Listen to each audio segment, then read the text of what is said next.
lanjutan dari materi algoritma penjadwalan. Nah, saat ini kita akan membahas mengenai Short Job Force atau SJF. Di SJF ini ada dua kategori. Yang pertama adalah preemptive dan non preemptive. Dasar dari pengerjaan shortest job first ini adalah CPU melihat proses yang paling pendek terlebih dahulu, maka dia yang menjadi prioritas untuk diselesaikan eksekusinya.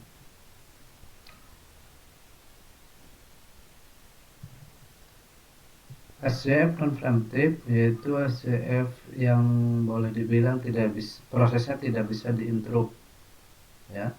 Tidak bisa diinterrupt maksudnya jika ada proses P1 yang datang pada saat P2 atau P0 sedang berjalan, lalu akan dilihat CPU burst P1, maka akan tetap menyelesaikan PO sampai habis CPU burst-nya. Maksudnya ketika P0 sedang dieksekusi dengan range 5 atau burst time-nya 5, kemudian P2 datang atau P1 datang dengan burst time 2, kalau konteksnya non-preemptive, P0 akan dieksekusi sampai selesai, baru setelah itu akan dieksekusi burst time yang paling pendek, ya. Lebih jelasnya nanti akan disampaikan di study case. Kemudian bagaimana langkahnya?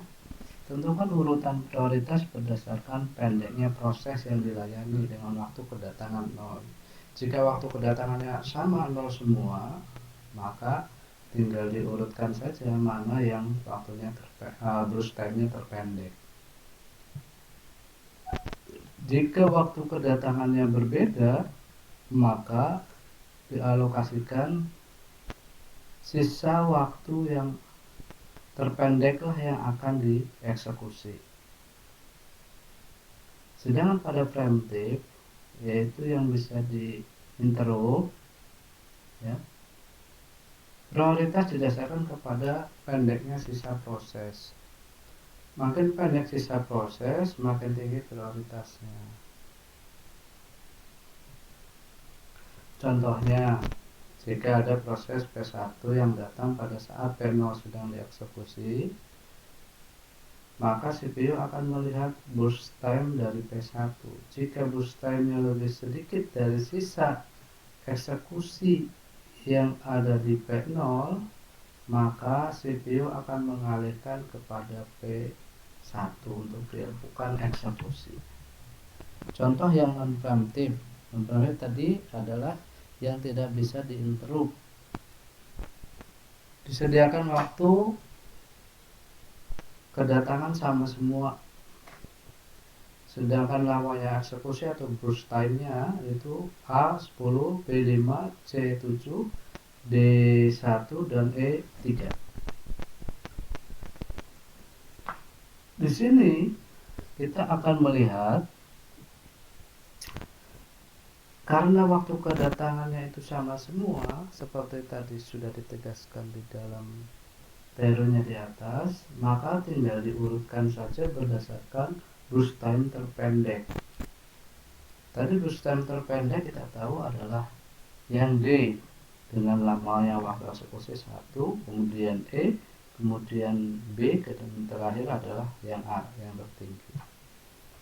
Maka tinggal diurutkan D, E, B, C, A, waktu tibanya 0 semua, lama eksekusi sudah diketahui tadi, tinggal diurutkan. Kemudian mulai eksekusinya kapan? Mulai eksekusinya berarti 0, ya. Di sini ketika waktunya sama, maka mulai eksekusinya itu karena D berarti 0, 0. Berapa waktu lamanya? Lama eksekusinya 1, ya. Berarti yang D ini berakhirnya di angka 1, selesai eksekusi. Mulai eksekusi jelas 0. Kok bisa ini 1? Ya karena tadi diurutkan sudah berdasarkan burst time terpendek dengan waktu tiba yang dianggap 0 semua. Kemudian mulai eksekusi yang kapan? Ya tinggal ini. Ketika D ini dianggap selesai, maka ini dianggap awal mula oleh proses berikutnya, yaitu E. Kemudian 4 dari mana? Sebenarnya yang paling mudah adalah ketika kalian bisa menyusun sebuah Gantt chart, ya. Gantt chart. Di sini Gantt chart. Di sini adalah tadi 0. Kemudian di sini D karena yang mulai duluan. Di sini setelah D berapa burst time-nya? 1. Kemudian setelah D apa? Setelah D adalah E. Berapa burst time-nya? Adalah 3. Ya. Jadi 1 tambah 3, 4. Setelah 4, setelah E adalah B. B itu berapa? Burst time-nya 5. Jadinya 9. Setelah B apa? C. Burst time-nya C berapa? 7. Berarti 16. Yang terakhir adalah A. Burst time-nya berapa? 10 ditambah 16. Jadinya 26. Dari sini sudah sangat mudah sekali untuk dimasukkan ke tabel. Mulai proses D 0, E 1, B 4, C 9, A 16. 0, 1, 4, 9, 16. Setelah eksekusi 1 tulis, 4 tulis, 9 juga begitu seterusnya. Nah, TA-nya bagaimana? Rumus TA adalah waktu tunggu ditambah burst time. Waktu tunggu ditambah burst time atau lama eksekusi. Waktu tunggu didapat dari mana? Waktu tunggu didapat dari kapan dia dieksekusi, waktu dia mulai dieksekusi dikurangi waktu tiba. Kita cari waktu tunggunya dulu untuk yang D. Waktu tunggunya berapa? Mulai eksekusinya 0 dikurangi waktu tiba 0. Kemudian yang berikutnya 1. Berarti di sini dapat diketahui bahwasanya mulai eksekusi sama juga dengan waktu tunggu, ya. Karena apa? Karena ini 0 semua. Padahal rumus waktu tunggu mulai eksekusi dikurangi waktu tiba. Ini dikurangi ini dikurangi ini dikurangi sama. 16 kurangi 0 sudah 16. Terus bagaimana menghitung TA-nya? TA-nya adalah waktu tunggu. Ini kita anggap waktu tunggu ditambah lamanya eksekusi. 0 ditambah 1, 1. 1 ditambah 3, 4. 4 ditambah 5, 9. 9 ditambah 7, 16. 16 ditambah 10, 26. Jadi TA-nya adalah 56. Masing-masingnya 1, 4, 9, 16, 26. Berapa rata-ratanya? 56 dibagi 5. Jadinya 11,2.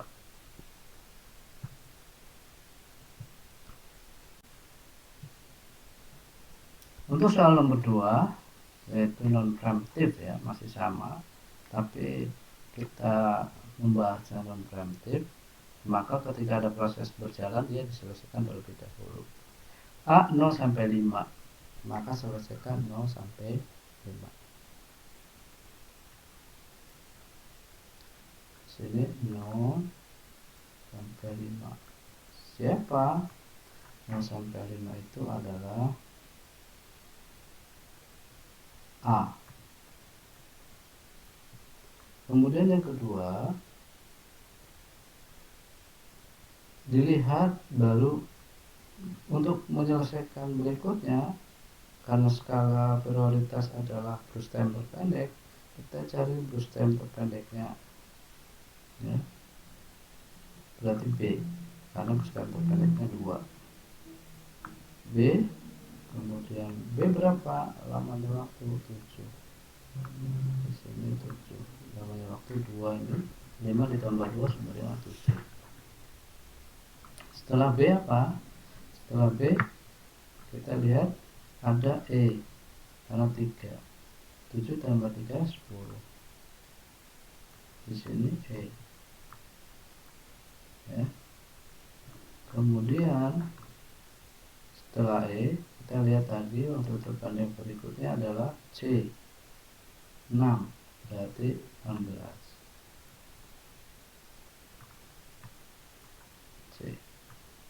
Dan yang terakhir waktu terpendeknya adalah 8, 24. Jadi destinasi D. Nah, sama. Transfernya 05, 10, 16, 24. Sehingga tabelnya ditulis A berapa, mulai eksekusinya dapat dilihat di sini. Mulai eksekusinya 0, 5, 7, 10, 16. Sama. Kemudian selesai eksekusi bisa dilihat di sini. Tinggal menghitung waktu tunggu. Waktu tunggu rumusnya apa? Waktu mulai eksekusi dikurangi waktu tiba. Mulai eksekusinya 0 dikurangi 0, 0. 5 kurangi 1, 4. 10 kurangi 2, 8, dan seterusnya ke bawah. TA-nya bagaimana menghitungnya? Seperti yang sudah-sudah sama rumusnya. TA adalah waktu tunggu ditambah lama eksekusi. 0 ditambah 5, 5. 4 tambah 2, 6, dan seterusnya ke bawah, sehingga diketahuilah rata-ratanya seperti berikut. Nah, sekarang kita masuk kepada yang preemptif, yang bisa diinterrupt, ya. Disajikan data sebagai berikut, maka dibuatlah tabel terlebih dahulu, ya, supaya enak dilihat. Kemudian dibuatlah Gantt chart-nya. Gantt chart-nya dari tabel kita tahu bahwasanya waktu terpendek adalah A, waktu tibanya adalah A, yang paling kecil yaitu 0. Jadi dia yang paling pertama datang, lama eksekusinya 5. Kemudian waktu kedua B, karena waktu tibanya 1, kemudian lama eksekusinya 2. Nah, di sini berbeda dengan yang tadi non preemptif, tidak bisa diinterrupt. Kalau di sini bisa diinterrupt. Ketika A berproses 0 sampai 5, dia akan berhenti di 0 sampai 1. Karena apa? B itu memiliki waktu tiba pas di angka 1, maka CPU akan ngecek B ini berapa bobotnya. Oh, 2 ini dibandingkan sisa waktu yang 4 dari mana? Ya tadi, ketika 0 sampai 1, kemudian sisanya kan ada 4. Maka dibandingkan 2 dengan 4, ini sisa waktu dari A, kecil mana? Kecil 2, maka akan beralihlah CPU itu memproses B. Nah, di sini kelihatan. Akan beralih ke proses B. A 0 sampai 1 dialihkan ke B. B-nya berapa? B 2, berarti 1 tambah 2, 3. Maka B akan berakhir di 3. Kemudian di sini kita akan membandingkan lagi, ya, sisa waktunya. Tadi sisa waktunya adalah 4. Dibandingkan dengan yang lainnya, maka tidak ada. Oh, ada kok yang 5, yang 3. E 4 dan 3 kan kecil 3, tapi tidak bisa masuk seperti itu. Karena apa? Belum masuk pada waktu tibanya.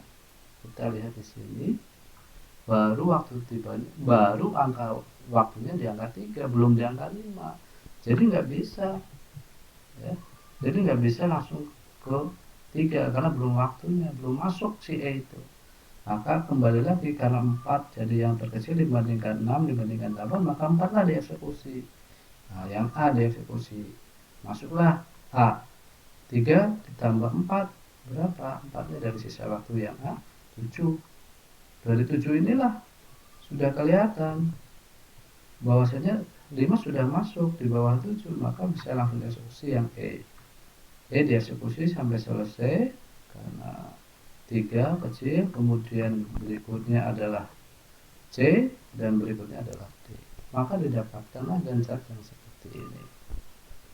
Dari sini kita tinggal masukkan ke tabel, ya, sangat mudah sekali.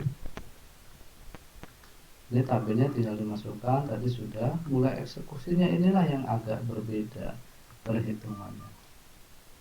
Mulai eksekusi itu adalah untuk proses yang diloncati, itu ada perhitungannya adalah seperti ini. Harusnya A itu mulai eksekusinya kan 0.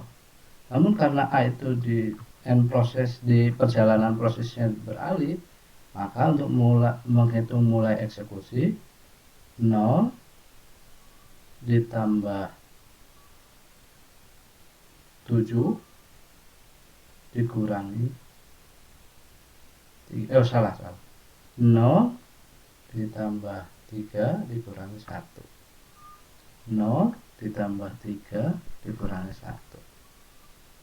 Maka di sini ini mulai eksekusi. Akan terlihat 0 ditambah berarti 2.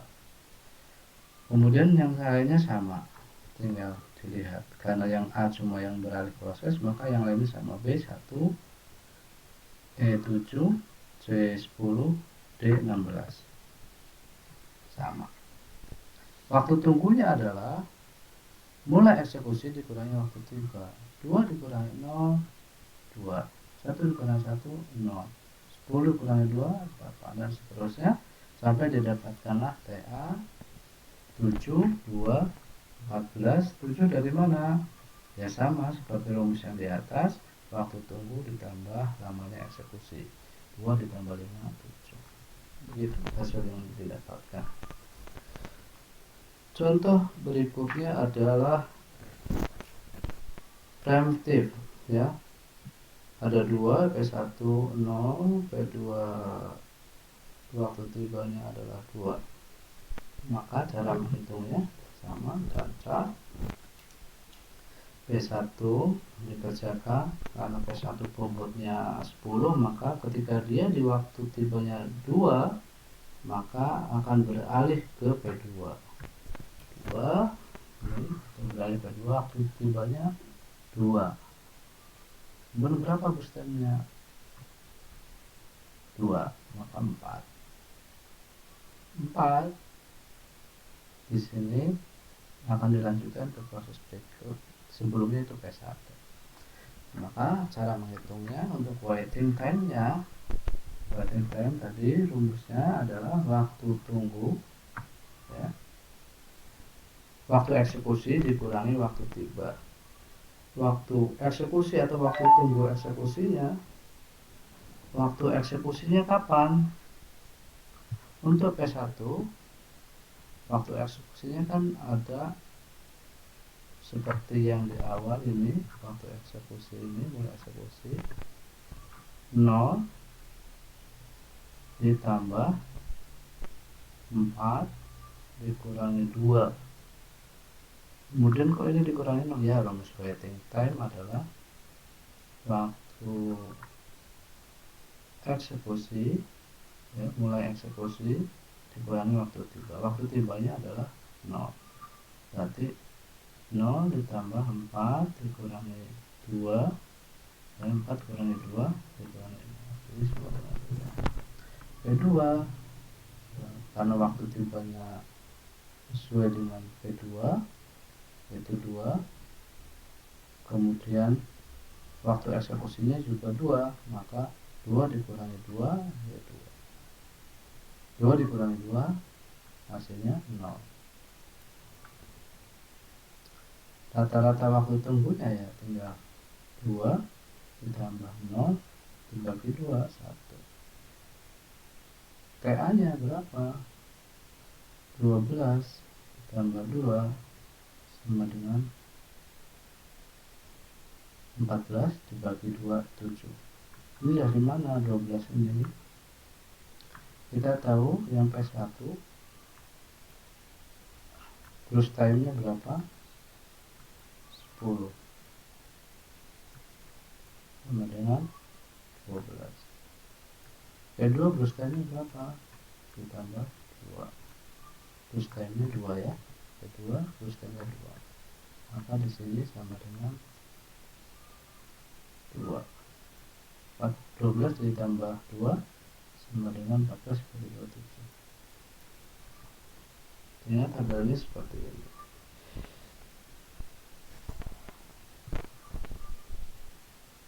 Untuk contoh 3 masih di preemptive sama, diketahui proses berikut ya, first time berikut. Kita bikinkan chartnya. P1 8 0 1 sudah masuk 4, jadi P1 sampai 1 ditambah P2 nya 4, P2 nya 4 berarti sampai 5 ya, sampai 5. Setelah itu ya terpendeknya yang mana lagi dengan waktu yang sudah masuknya itu 5, terpendeknya adalah P2 P4, maka P4 masuk 5 ditambah 5 10. Kemudian berikutnya ini tadi sisa waktunya 7 ya, sisa waktunya 7 yang diganti sini. Kenapa di sini langsung P4 enggak P1 ya, karena 7 dengan 5 masih besar 7, jadi dilewati dulu sisanya 5, kemudian masuk P1 karena setelah 7 paling kecil enggak ada lagi ya, 7 baru masuk itu P1. 5 10, P1 nya ini tambah 7 berarti 17 ditambah baru masuk P3 karena terbesar 9. P3 itu ditambah 9 jadinya 26. Waktu tunggunya sama 0 ditambah 10 dikurangi 1. Ini untuk menghitung waktu eksekusi, waktu mulai eksekusi ini dihitung karena P1 yang loncat-loncat 0 ya, ditambah 10 karena di P1 berikutnya adalah jadi eksekusi 10 dikurangi 1, maka mulai eksekusinya adalah 9. Kemudian karena waktu tunggu dikurangi waktu tiba 9 dikurangi 0 ya, berarti 9. Ini 1 dikurangi 1 dari mana? Yang P2, waktu eksekusinya dia 1, terus waktu tibanya berapa? 1, jadi ini 1 dikurangi 1. 17 dikurangi 2 dari mana? Waktu eksekusi P3 adalah 17 dikurangi waktu tiba 2, 15. Ini juga sama. Yang P4 5 itu dari mana? P4 itu waktu eksekusinya 5 dikurangi waktu tiba 3, maka dijumlah 26 bagi 4 proses sama dengan 6,5 milisecond. TA nya sama, tinggal 9 ditambah 8, 9 tadi adalah waktu tunggu, ditambah 8 adalah boost time, 0 ditambah 4, 15 tambah 9, 2 ditambah 5 dibagi 4, hasilnya 13 milisecond.